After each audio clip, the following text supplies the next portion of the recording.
Science fiction মুভিগুলোতে আমরা প্রায়ই দেখি বিশাল এক ল্যাবরেটরিতে কাচের জারের ভেতর মানুষের মস্তিষ্ক রাখা আছে। তার সঙ্গে হাজারো তার জুড়ে দিয়ে চালানো হচ্ছে সুপার কম্পিউটার।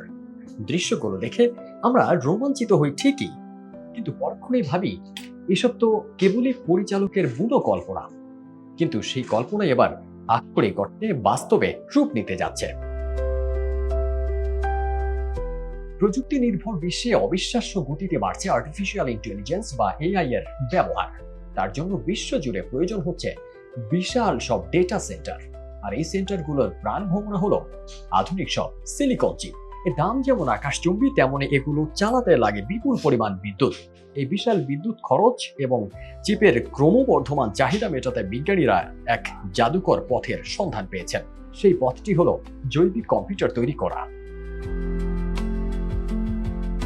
সম্প্রতি একটি স্টার্টআপ কোম্পানি কোর্টিক্যাল ল্যাবস এক যুগান্তকারী ঘোষণা দিয়ে গোটা প্রযুক্তি দুনিয়াকে তাক লাগিয়ে দিয়েছে।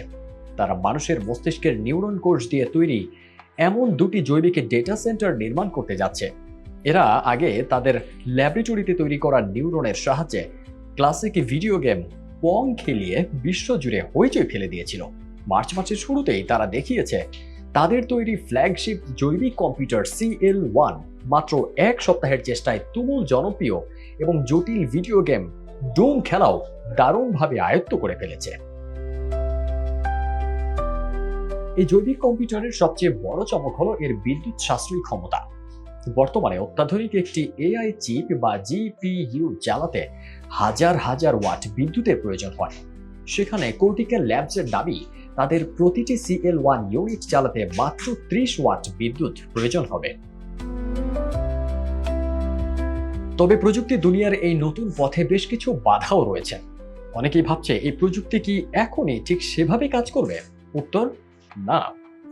আমরা এখনো এই প্রযুক্তির একেবারে আতুর ঘরে আছি। সিলিকন চিপের মতো লাখ লাখ GPU এর বিপরীতে শত শত বায়োলজিক্যাল চিপ দিয়ে এখনই প্রচলিত গাণিতিক হিসাব নিকাশ করানো বেশ কঠিন।